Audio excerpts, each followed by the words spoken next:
a été constaté des faits dramatiques qui ont abouti au décès de 4 personnes, une blessée, à la suite de ce qui apparaît être le déclenchement d'une double avalanche dans la montagne à peu près un peu plus de 2000 mètres d'altitude. Ce sont des faits qui se sont produits alors qu'un groupe était en train de traverser, un groupe de personnes apparemment expérimentées et menées par un guide de haute montagne. Bien sûr, le risque d'avalanche était très important.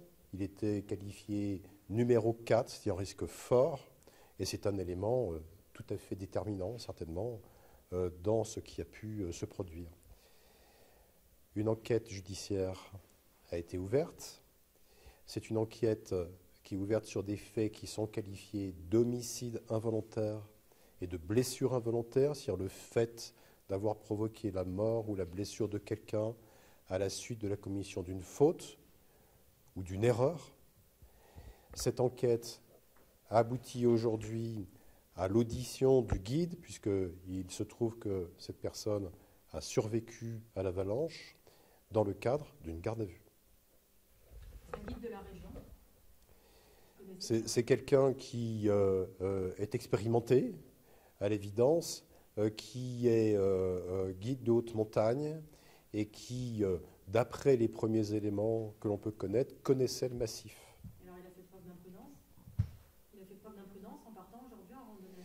C'est tout le sujet de l'enquête. L'enquête va consister à rechercher si, dans les conditions qui étaient celles d'aujourd'hui, ce risque 4 d'avalanche, le site particulier où ça s'est passé, les conditions de neige, le risque qui a été pris, puisqu'un risque a été pris, était un risque acceptable, raisonnable, ou pas. Est-ce que c'est les skieurs qui ont déclenché l'avalanche? Est-ce que ce sont les skieurs qui ont déclenché l'avalanche? Le déclenchement de l'avalanche est pour l'instant non identifié. Ça peut être le résultat de phénomènes purement naturels, ça peut être le résultat aussi de l'action humaine, ça peut être aussi la combinaison des deux.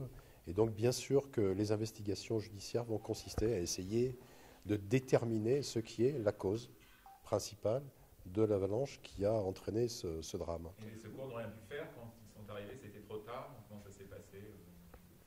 On n'a pas de témoignage tout à fait direct pour l'instant, l'enquête est en cours, mais d'après ce qu'on peut comprendre, les personnes étaient engagées dans une pente quand ça s'est déclenché, et le guide et une personne ont pu survivre à la masse neigeuse qui les a ensevelis, et par contre les autres personnes sont restées coincées sous la neige. Ils étaient équipés de balises?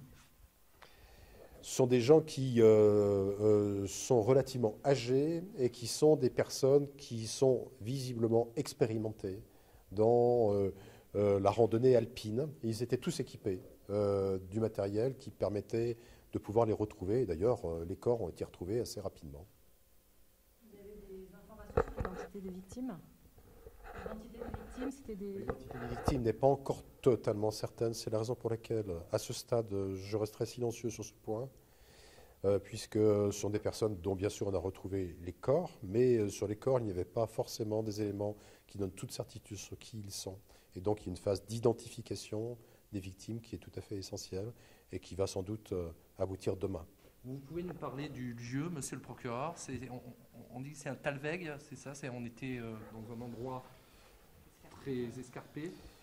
Je ne vais pas rentrer trop dans les détails. Ce qui peut être dit, c'est que l'endroit où ils se trouvaient au moment où ils ont été frappés par l'avalanche est un fond de vallée d'un ruisseau de montagne, et que tout ça a été recouvert d'une neige abondante, puisqu'il a beaucoup neigé ces derniers temps, et le risque d'avalanche était très important. Il était qualifié de fort, un risque 4. Alors, il ne faut pas faire de randonnée dans ces cas-là? Ça, c'est vraiment quelque chose qui est à l'appréciation des professionnels de la montagne. La montagne, il faut le rappeler, c'est un espace libre, mais c'est un espace dangereux. Et c'est la raison pour laquelle il y a des professionnels, comme le guide, qui avait conduit ces 5 personnes, comme il l'est, qui peuvent apprécier si oui ou non on peut franchir tel ou tel secteur dangereux de la montagne, quelle que soit la nature du risque d'avalanche. Vous avez parlé de personnes certain âge, du coup? C'est des trentenaires. Oui, ce sont des gens qui sont plutôt des seniors et qui faisaient une promenade de randonnée alpine. C'est une randonnée alpine, en fait, assez longue, sans que ce soit du tout quelque chose qui soit de l'ordre de l'exploit sportif. C'est pas ça. Ce sont des touristes, visiblement. C'est quelque chose, puisque tout à l'heure je vous ai dit qu'on était encore en phase d'identification, qui n'est pas